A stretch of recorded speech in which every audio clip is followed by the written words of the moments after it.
Atëherë përshëndetje kolegë të nderuar nga do që jeni. Kjo është epizoda e tretë e podcastit Emergjenca sot dhe sot kemi vendosur që këtë episod t'ia kushtojmë embolisë pulmonare. Dhe për të biseduar për embolinë pulmonare sot kam nderin prap që me mua tjetë doktor Loan Porçuku, kardiolog intervent nga Qendra Klinike Universitare. Loan, mirë se vjen. Mirë se gjej Petret, faleminderit për ftesën.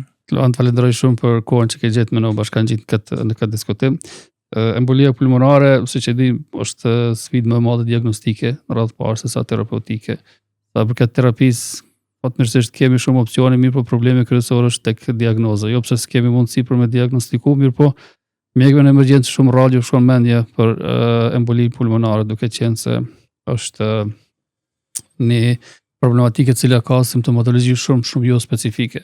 Prandaj si pasojë rrallë mjekëve në emergjencë shkon mendje për emboli pulmonare. Dhe për shkak të kësaj, shumica e pacientëve me emboli pulmonare që vdesin nga embolia pulmonare e pa diagnostikuar. Prandaj edhe qëllimi sot është që pak a shumë që të ngrisim pak vëmendjen edhe të shpalosim ato njohuritë më të rëndësishme, pikat më të rëndësishme të embolisë pulmonare, në mënyrë që mjekët tonë ta kenë më të lehtë të dinë sidomos ato hapa diagnostik për diagnostikimin e embolisë pulmonare. Me drejtë edhe Petrit, si nocion, po edhe si entitet klinik, me një incidencë rreth 40 deri 115 për 100.000 banor, e bën jo të shpesht, jo frekuente, dhe jo dhe të zakonshme, por që në anën tjetër shumë rëndësishme, shumë signifikante edhe determinuese, shpeshherë edhe jetë rrezikuese e drejtë për drejtë. Faktikisht shumica e pacientëve që vdesin për embolisë pulmonare diagnostikohen në autopsi. Shpeshherë, domethënë, mjekët, sidomos në emergjencë, nuk janë të dieni se janë duke pas probleme me emboli pulmonare. Edhe kjo krijon një lloj enigme diagnostike me cilën ne në emergjencë përballemi shpesh. Atëherë, po bëjmë fillimisht një lloj plani, si zakonisht herëve të kaluara, e hapim diskutimin me një rast. Patjetër. Pastaj flasim pak a shumë për patofiziologjinë, via të dëgjona, jo të shohim në detaje, dhe faktorët e rrezikut, që janë shumë e rëndësishëm të kemi parasysh tek embolia pulmonare. Pastaj do të flasim për pasqyrën klinike, për diagnozën, diagnostikimin dhe trajtimin e embolisë pulmonare. Patjetër. Atëherë, po fillojmë me një përshkrim të një rasti. Kemi një pacient 45 vjeç i cili prezanton në emergjencë me simptoma si dispnea, me hemoptizë dhe me dhimbje pleuritike. Ankesat kanë filluar 2 deri në 3 ditë më parë. Ky pacient para 2 javësh ka pasur një intervenim në ekstremitetin e poshtëm si rezultat e një frakture, dhe që atëherë është i imobilizuar. Domethënë është në gjendje imobilizimi. Tensioni arterial 160 me 100, frekuenca e zemrës 120, saturimi i oksigjenit është 90%, frekuenca respiracioneve 25 në minutë dhe temperatura është 38 gradë Celsius. Çfarë ka këtu diçka nga ky rast? Çfarë ka në element që na bën me dyshuar me mendu që mund të jetë emboli pulmonare? Po rastin siç e përshkruaj ti Petrit, si në kuptimin klinik, si në kuptimin e faktorëve të rrezikut, domethënë bën shumë që të ky person të jetë një skenar i embolisë pulmonare, një skenar shumë i mundshëm me probabilitet shumë të lartë të embolisë pulmonare. Siç e the, me qenë se tash gjeneza embolia pulmonare në fakt si nocion hyn ose i takon tromboembolizmit venoz të thellë. Trombet zakonisht fillesën e tyre kanë në sistemin venoz të thellë, kryesisht të venave periferike, të ndryshe të ekstremiteteve të poshtme, dhe që nga aty fillon tash varësisht progredimit të gjendjes, domethënë migrimi i tyre deri te qendra nëpërmjet sistemit venoz, duke kaluar nëpër zemrën e gjatë dhe më pastaj derisa ku të themi në thonjza të ngujohen ato trombe, derisa të gjejnë veten të ngujuar në ndonjë sistem vaskular, në këtë rast venoz pulmonar të mushkrive, dhe aty shkojnë dhe grumbullohen. Duke u grumbulluar, domethënë me vazhdimin e grumbullimit tyre në këtë nivel të vaskulaturës, vjen edhe deri te progredimi ose te bllokimi gjithnjë më i madh i nivelit i këtij nivelit të vaskulaturës. Qarkullimit venos. Po, qarkullimit pulmonar venos. Po, do të thonë trombet krijohen në ekstremitet të poshtme, zakonisht në vena popliteale, venat femorale ose në venat iliake, pastaj migrojnë sipër, për shkak të faktorëve të ndryshëm migrojnë sipër, edhe ngjecin, do të thonë dikon ose në arteret pulmonare në trungun kryesor ose në ndonjë periferi të qarkullimit venos në mushkëri. Atëherë të flasim pak për faktorët e rrezikut, të cilët janë faktikisht shumë e rëndësishme të kemi parasysh tek embolia pulmonare. Me çfarë faktorë të rrezikut na duhet mi përmend? Faktorët e rrezikut, sidomos kur kemi të bëjmë te çdo gjendje klinike e cila na ngjall dyshimin për emboli pulmonare, gjithnjë nuk do të jemi të kujdesshëm në marrjen e një anamneze, po do ta përsërisim, këtë është shumë e rëndësishme të marrim një anamnezë, sepse faktorët e rrezikut, domethënë, janë ata faktorë që në shikim të parë ose në mendimin e parë nuk mund të mos jenë fort të rëndësishëm, po që me të vërtet janë të dobishëm për të diagnostikuar sa më shpejt këtë gjendje. Për shembull, intervenimet kirurgjike ortopedike, sidomos artroplastit, domethënë. Sidomos gjurit e kërdokullit. Çfarë do qoftë të sistemit kockor, domethënë intervenimi kirurgjik i sistemit kockor, ekstremiteteve të poshtme, pa çka se edhe ndonjë lloj intervenimi i indjeve të buta kirurgjike të ekstremiteteve të periferisë, çfarë do qoftë ai. Pastaj mund të kemi çrregullime në vetë kaskadën, çrregullime të lindura apo trombofilitë ndryshme, mund ndonjë edhe intervenim kirurgjik abdominal për shembull, mund të jetë një faktor risku që mund të çojë deri në formimin ose deri te manifestimi i embolisë pulmonare. Karcinoma të ndryshme, për shembull vetvetiu. Sidomos intervenimet kirurgjike me qëllim domthonë trajtimit të gjendjeve onkologjike, mund të jetë një infarkt miokardi i kaluar për shembull 2-3 muajt e fundit që ka lënë sekuella, të themi, morfologjike, miokardiale, hemodinamike, funksionale, edhe gjithë këta domthonë faktorët e rrezikut me të vërtet janë faktor mjaft të lloj-llojshëm në spektër i gjerë që mund të çojnë deri te manifestimi i një embolie pulmonare. Po, përgjithsisht shumica diagnoza të mëdha, për shembull qoftë sepsa, qoftë sulme cerebrovaskulare, qoftë infarkti miokardit që detyron pacientin të rrinë në shtrat. Do thonë vetvetiu krijon një lloj predispozite për kriju trombat edhe për shkaktuar emboli pulmonare. Sigurisht. Tash mos përmendem edhe gjendje të tilla, ndoshta siç janë imobilizimi, për shembull, qoftë për arsye shëndetësore. Për shembull. Pikërisht.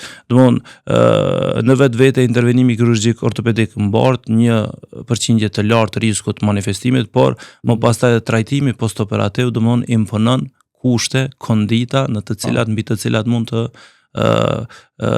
fillohet me çrregullimin e trombotik në formimin e droçkave të gjakut, krijon ashtu predispozita. Përmendim këtu për mos të harrojmë për shembull udhëtimet e gjata, për shembull edhe udhëtimet e gjata, për shembull si me aeroplan, për shembull ose përdorimin e estrogeneve tek femrat në qëllim të parandalimit të shtatzanisë. Sidomos çdo kontraceptiv me përmbajtje estrogeni mbart edhe rrezikun për duke pasur trombofili.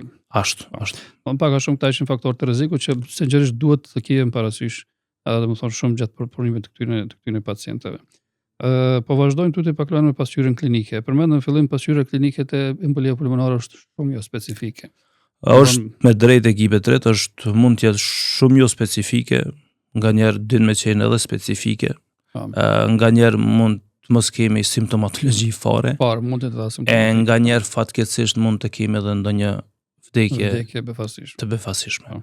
Domthonë kjo e bën interesante edhe sfiduese embolinë pulmonare, si nocion, domthonë si gjendje klinike, domthonë nëpërmjet kësaj që ka tham, domthonë simbolizohet ose tregohet rëndësia e saj.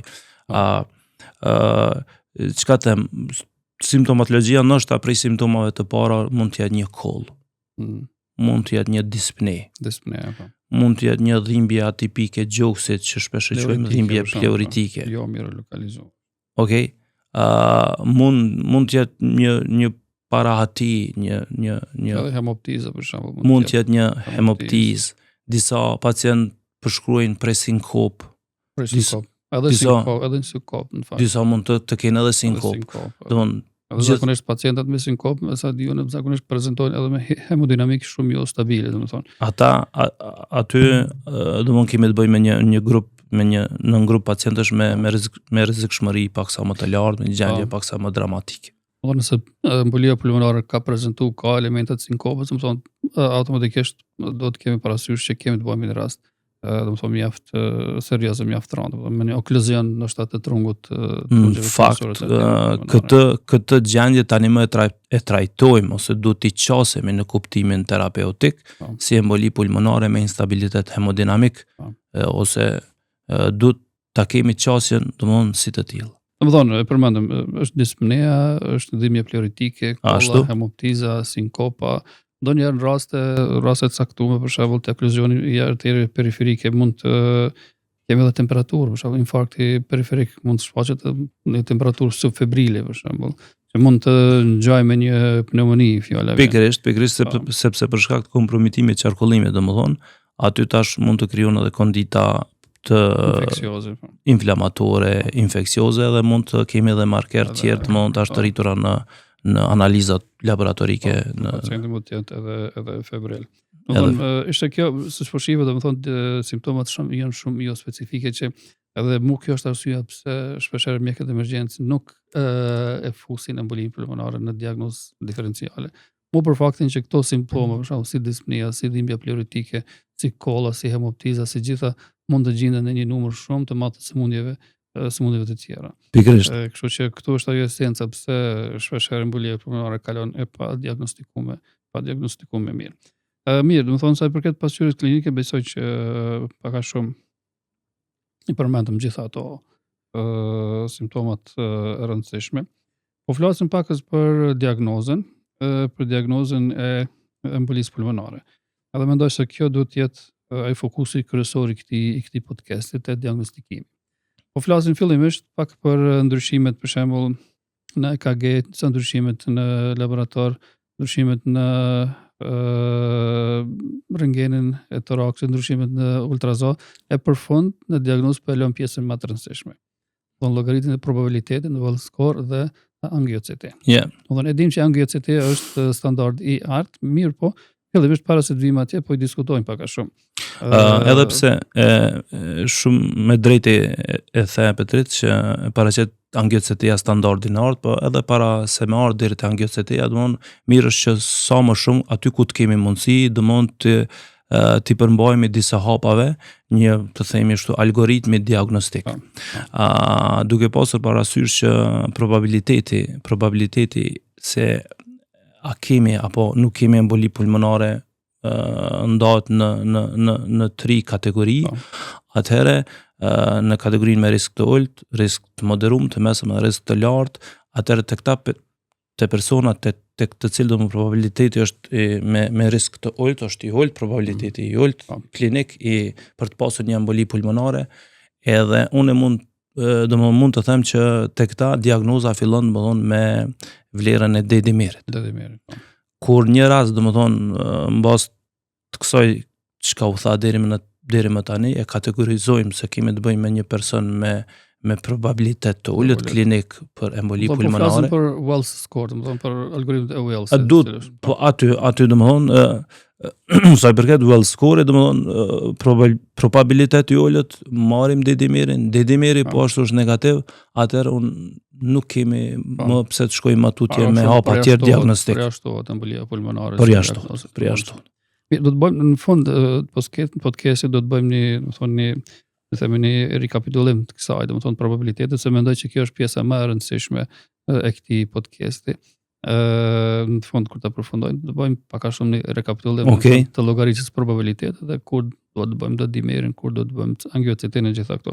Po flasim pak për ndryshimet në EKG. A ka një ndryshim specifik diçka në EKG i cili mund të ndërlidhet me embolinë pulmonare? Një nga ndryshimet më tipike, na i themi paterni SN 133.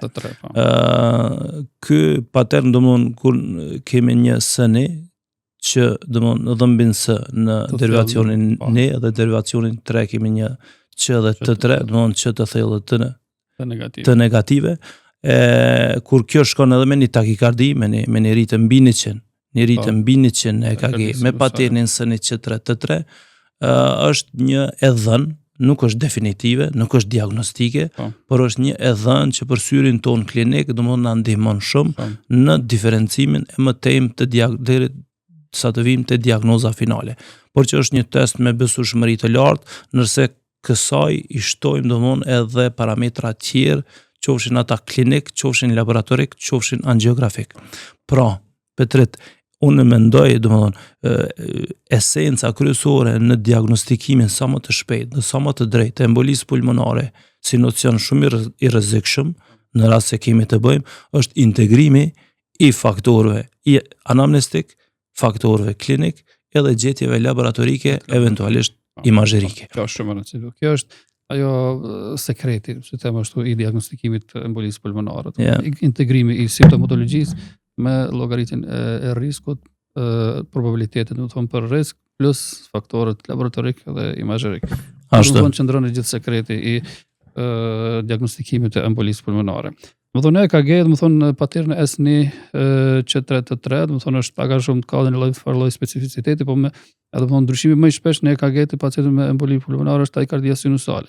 Takikardi sinusale që shkon gjithnjë me takipni. Me takipni. Do pacienti do të jetë hipoksisë. Pikërisht. Domthonë takipni, takikardi sinusale SN133 në kuptimin tash, sepse mos të themi takikardi sinusale sepse vetëm si takikardi sinusale, sepse këtu ndërlidhet hipoksia që the, takipneja, pastaj takikardia. Po kur e shohim në EKG zakonisht do të kemi një takikardi sinusale, shumë të raste me SN133 pater. Takikardia sinusale gjithmonë është si pasojë ndonjë insulti tjetër, që është hipoksia, që është gjakdera, që do të thonë jo specifike si gjetje. Ashtu. Sa i përket vlerës së rentgenit të mushkënive, mendoj që nuk ka diçka ndaj vlerë të madhe. Përmendim aty gungën e Hampton Hump dhe shenja Westermark, të cilat ditët e sotit nuk është, ndoshta kanë pas vlerë më herët, por kanë qenë mundësi diagnostike shumë të kufizuar, por ditët e sotit nuk është që kanë ndonjë vlerë diçka të veçantë. Mirë, po vlera e ultrazonit të zemrës, më thonë ultrazonit të zemrës, patjetër ka një vlerë diagnostike mjaft zmadhimi i dhomave. Nëse rikthehemi tash edhe një herë te mekanizmi patofiziologjik, grumbullimi, bllokimi i vaskulaturës pulmonare, tash ajo ngarkesa kthehet përmas. Domthonë kemi një reperkusion retroreperkusion, ose mund të themi, e që këtu hollka e parë tani më e këtij qarkullimi kardiopulmonar janë kavitetet e gjata të zemrës, ventrikuli i gjatë. Këtu gjaku do kthehet në ventrikulin e gjatë. Këtu do të kemi një mbingarkesë të ventrikulit të gjatë. Kësaj mbingarkese ventrikuli i gjatë me atë sa ka mekanizma kompenzator do të filloj të kundërpërgjigjet. Tash me tejkalimin e këtyre mundësive kompenzatore në laborator tani mund të na lajmëron disa marker tjerë të vuajtjes së ventrikulit, miokardit, ventrikulit të gjatë, siç është për shembull BNP-a, troponina, po ashtu.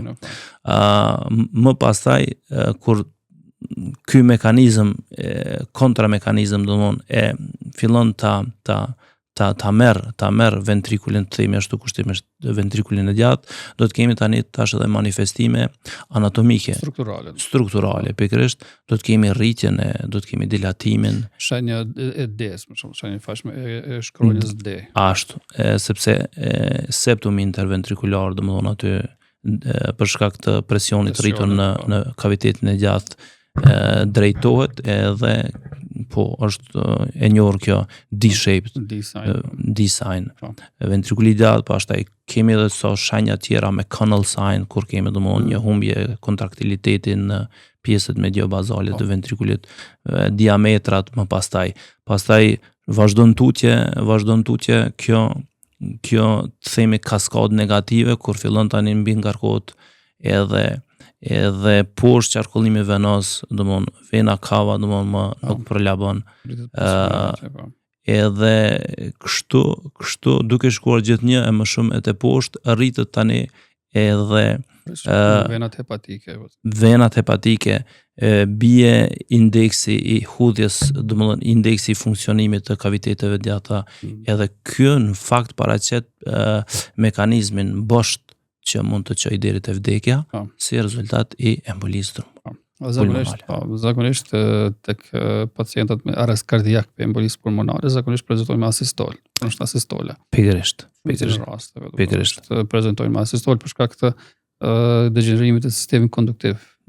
Pikërisht, domethënë pamundësia e kaviteteve djatha, e sidomos ventrikulit djathtë për t'ju kundërvë pasojave hemodinamike që vijnë nga embolia pulmonare, paraqet mekanizmin kryesor i cili çon deri te vdekja.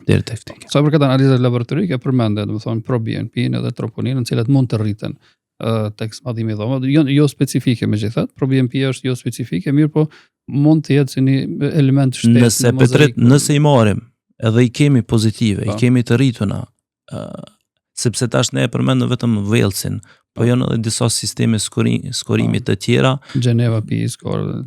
Ashtu Geneva Revised, pastaj e kemi rule out criteria, e kemi severity index, embolin pulmonare. Këto, pikërisht nëse tash e marrim parasysh këtë severity index, indeksin e rëndesës, edhe kemi edhe dhënat se kemi pozitiv, ne po tash po përballemi edhe me troponin, me BNP, me D-dimer, me këto po veç po na tregojnë, po na sinjalizojnë që domthon gjendja është janë elemente goxha alarmante. Janë elemente me rëndësi në mozaikun diagnostik. Pikërisht në mozaikun diagnostik që na japin pikërisht diçka është duke ndodhur. Pikërisht. Diçka është duke ndodhur në zemër. Po flasim prapë për, domethënë, them angiocetia e toraksit është domethënë standardi i art. Edhe para se të vim te angiocetia, domethënë duhet të bëhet një llogaritje e probabilitetet, llogaritet Wells score. Para se të llogaritim në Wells score është një algoritëm që mund nxjerrë lehtësisht në internet, thjesht e shkruan Wells score, edhe është shumë e lehtë për me llogarit. Shumë e drejtë ekipet drejt, edhe unë besoj që tani më duhet ta kemi të gjithë mendjen te Wells score, kur doherë që përballemi me këto dhëna anamnestike bile, sidomos qoftë, sepse nganjëherë shpesh po dëshmojmë skenare të pakëndshme të cilat po na ndodhin, rastet për shembull fatkeqësisht aty këtu nuk po diagnostikohen siç e thati në fillim të kësaj bisede, e pastaj po përballemi me skenare shumë më të vështira, shumë më sfiduese se sa që do të kishin qenë po të ishim përballur me kohë. Domethënë Wells score në këshill, për shembull, nëse kërkoni Wells score në internet, e ke dy Wells scores, Wells score për emboli pulmonare dhe Wells score për trombozë të venave të thella. Ne këtë rast jemi të bisedu për embolin pulmonare, përdorim Wells scoring për emboli pulmonare. Domethënë është një algoritëm i cili na ndihmon pak a shumë me bënë një lloj stratifikimi të rrezikut të pacientit. Domethënë pacienti ka simptoma të cilat mund të aludojnë emboli pulmonare, plus ka faktor rreziku, hapi tjetër është e bëjmë kalkulimin e Wells scorit. Në Wells score, siç e përmendëm më herët, ka tri kategori: probabiliteti i ulët, mesatar edhe probabiliteti i lartë. Ashtu. Për janë domthon për emboli pulmonare. Është domthon sistem skorimi edhe gradimi domthon për riskun e embolisë pulmonare, varësisht poenave që aty i kemi, që rezultojnë nga ky sistem. Ne përmendëm më herët, domethënë nëse është rreziku i ulët, nëse del low risk, domethënë e bëjmë D-dimer. Nëse D-dimer del pozitiv, pacientin e bëjmë angiocetin. Nëse D-dimer del negativ, atëherë pak a shumë e kemi përjashtu embolin pulmonare si riski i ulët pa D-dimer përjashtohet. Okej. Riski i mesëm edhe risku i lartë, domethënë kjo shkon drejt në angiocetet pas nevojë për D-dimer. Ashtu nuk është të thonë që kemi nevojë për D-dimer nëse domethënë veç është si risk i moderum ose i lartë. Domethënë nëse skorimi ka dalë i moderum ose i lartë, domethënë shkojmë direkt. Tash në emergjencë për me qenë ma praktik, sa herët na del skori përmi 2, ne shkojmë direkt për angiocetet, domethënë si del përmi 2, nën 2 është i ulët. 2-4 është i moderum, 4-6 është i lartë. Ashtu. Që neve se na del në emergjencë në shtapetrit nuk është edhe aq lehtë ta themi a është 4-5, a 4.5, kështu që ndoshta do t'ja vlente karshi ka shi rëndësisë dhe seriozitetit që të kemi diçka nga imazheria, që të kemi diçka na duhet. Drejt për angiocitetet të raksit. Vlen ndoshta më përmend tek femrat 7 zona, domethënë tek femrat 7 zona zakonisht ball skori nuk përdoret për shkak se ato ashtu, domethënë ato Dadimiri është i rritën si pasojë 7 zonis. Është një sistem tjetër skorimi që është years score, YEARS shkruhet. Domethënë për ata që mundet mu gjinë online edhe ai për ata që dojnë më përdor, years score është si nuk është perfekt, po mund të ta jap një ide, domethënë një orientim diagnostik të femrat 7 zone në rrezik ose me simptoma për emboli pulmonare. Po, sepse themi simptomatologjia mbulohet në overlap që thonë. Po. Din shtatzania domethënë fiziologjike veç mbartë në vete ndoshta edhe simptomatologji, domethënë aty mund të kemi një takikardi sinusale, mund të kemi një tachipne, po s'është të thonë që janë në kuadër të embolisë pulmonare. Po edhe mund të jenë në kuadër të embolisë pulmonare. Nuk është të thonë që të kemi një SNC3T3, okay? Mund të kemi një dedimer të lartë që mund të jetë në kuadër të embolisë, po nuk është të thonë që sepse vetë gjendja fiziologjike është gjendje prokoagulabile. Sidomos, po nuk është të thënë sepse incidenca më e lartë e embolisë pulmonare te grad 7 zona ndoshta shënon pikërisht në periudhën postpartale. Postpartale, po. Kështu që duhet jemi të kujdesshëm dhe duhet gjithnjë të na shkojë mendja sepse tash ne po e dim se kthehemi qysh në fillim të emision bisedës çka tham për sistemin venoz të thellë, e dim se si ky sistem është i mbingarkuar ndoshta jo prej muajit të parë, po ndoshta prej muajit të dytë, kështu që 7-8 muaj veç është i mbingarkuar, 7-8 muaj veç është i ekspozuar, mund të kontribuojë manifestimit të embolisë pulmonare, po nëse jo sidomos në periudhën postpartale shënohet incidenca më e lartë, kështu që është mirë të na shkojë mendja. Është ky element skorimi years or YEARS që mund ata që punojnë klinik, domethënë klinicistat munden me përdor. Atëherë, besoj që kjo është pjesa më e rëndësishme e gjithë këtij podcasti, domethënë llogaritja e probabilitetit edhe diagnostikimi me angioCT. Nëse ka një porosi që duhet shkoj për këtij podcasti është mukja. Domethënë simptomatologjia, faktor të rrezikut, probabiliteti edhe angioCT-ja. Kjo është domethënë ai boshti sekreti diagnostik i embolisë pulmonare. Pikërisht edhe ti siç e tha tani me të hapim më shpesh në telefonin ton well score-in, a? Ka shumë, faktikisht ka shumë skore që well score-in për emboli pulmonare. Po ka shumë, janë shumë të dobishme që unë sa shoh koleg nuk është i përdorin shumë, po janë shumë të dobishme, për shembull, krijojnë një farë vizione diagnostike dhe në vendimmarrje klinike ndihmojnë shumë, për shembull, well score ose hard score ose timi score që e përdorni ju për shembull. Ose kemi Alvarado score ose ABCD2 score ose është San Francisco syncope score. Ka shumë score që ndihmojnë si klinicist që janë mjaft të dobishme për me pas një farë lloj orientimi, domethënë edhe diagnostike dhe terapeutik. Patjetër pajtohem për të. Patjetër pyetje që duhet të më përdor gjithsesi. Patjetër. Atë në rregull. Vazhdojmë pak me trajtimin. Se që tham, problemi kryesor është me u diagnostikuar embolia pulmonare. Në moment që diagnostikohet, faktikisht kemi mortaliteti faktikisht i embolisë pulmonare të diagnostikuar shkon deri në 7%, jo më shumë. Që është, kjo tregon se trajtimi mundet me qenë shumë i efektshëm. Kur jemi te trajtimi kemi disa opsione të mira. Duke filluar prej antikoagulimit për shembull. Pikërisht, trajtimi i bazë është antikoagulimi. Tash varësisht nëse do të shkojmë hap pas hapi, në kushte për shembull, hasim një person, fillimisht ndoshta hapi i parë duhet të bëjmë një saturim të shohim siç janë. Parametrat vital, kemi përmendur në emergjencë, ABC. Okej, te trajtimi medikamentoz, domethënë boshti kryesor i trajtimit është antikoagulimi, edhe atë sa më shpejt për të përfituar sa më shumë, okay? Heparina domthon me peshë ult molekulare ose ajo e pa fraksionuar. Pikërisht tash ndoshta nuk ka nevojë të hime edhe në dozë. Jo, dozat po himi, ato dozat janë. Kjo, petret, edhe kjo është boshti kryesor. Antikoagulimi plus trajtimi mbështetës, për shembull. Ventilimi, oksigjenimi, domthon hidratimi, nëse ka nevojë inotropet ose vazopresorët, nëse është stabil, trajtimi mbështetës, po trajtimi specifik do të fillohet me antikoagulimi, domethënë te pacientët që janë stabil, hemodinamikisht. Te pacientët me emboli pulmonare, mes dhe që nuk kanë instabilitet hemodinamik, trajtimi bosht është antikoagulimi.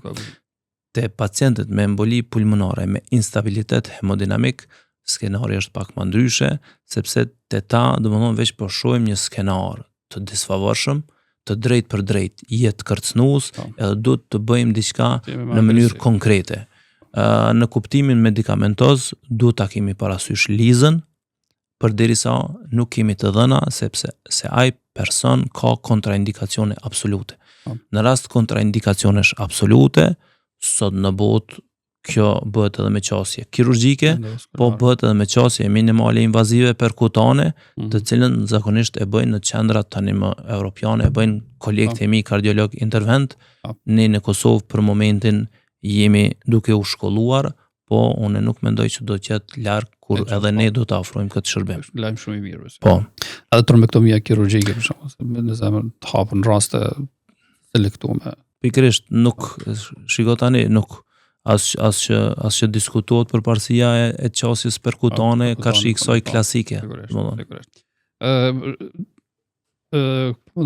Antikoagulimi empirik, do thonë administrimi empirik i antikoagulantëve. Ka raste për shembull, kemi një pacient i cili ka simptoma që duken si emboli pulmonare, ka faktor të rreziku, mirë po nuk mundemi kemi për shembull mjete imazherike për me diagnostiku. A mund të administrojmë të japim në mënyrë empirike, do thonë një dozë ose dy antikoagulant derisa të diagnostikohet për shembull pacient. Unë mendoj që nëse bën pjesë në grupin e moderuar mesatar, unë mendoj që ja vlen t'i japim, në mënyrë që ai person të jetë tani më i mbikëqyrur, të jetë i monitoruar, të jetë i hospitalizuar. Sepse edhe në rast manifestimi ndonjë efekti ansor, atë e kemi në institucion edhe e kemi në mbikëqyrje. Pra unë mendoj që nuk humbim shumë në rast se japim diçka nga antikoagulantët me kusht që ai të jetë i mbikëqyrur nga personeli shëndetësor deri në mundësinë e parë të realizimit të imazherisë. E qartë, shumë e qartë. Mirë, atëherë besoj që nga ana e trajtimit nuk kemi diçka tjetër përmeshtu. Jo, besoj. Po përsëris edhe një herë pjesa më e shumë të ne kemi mbulu, mund të ndodhë që kemi harun ndonjë gjë, po unë besoj kjo do të ishte. Atëherë, domethënë mesazhi kryesor, domethënë nga ky podcast, domethënë te diagnostikimi i embolisë pulmonare është pjesa më e rëndësishme e pacientëve me emboli pulmonare, domethënë diagnostikimi. Petret, po, më fal, nëse të pengoj. Te diagnostikimi, anamneza, simptomat, manifestimi klinik, skorimi, faktor të rrezikut, skorimi, integrimi i gjithë këtyre, edhe diagnoza. Po pra. Atëherë unë të falenderoj shumë, është besoj një diskutim mjaft i frytshëm edhe për neve. Edhe neve vazhdimisht jemi duke mësu, po edhe për kolegët që do të na dëgjojnë. Të falenderoj shumë për kohën që ke ndarë për me qenë me neve, edhe deri në emisionin e ardhshëm. Faleminderit Petrit për ftesën, uroj më të shku kështu podcastin me këtë trend suksesit edhe të mirëpritjes siç e konvrejtë shumica e komunitetit tonë. Është prit përgjithësi. Faleminderit. Është prit përgjithësi mirë, por shpresojmë që kemi pas mundësi me mbajtë një farë lloj kontinuiteti të paktën. Mos me Padyshim. Pak a shumë mendoj që do të jetë një vlerë shtuar në këto përpjekjet për edukim të vazhdueshëm profesional Kosovë. Atëherë kolegë The Room, faleminderit gjithë juve që ishit me neve edhe sot, deri në podcastin e radhës, mirëmbëjtje.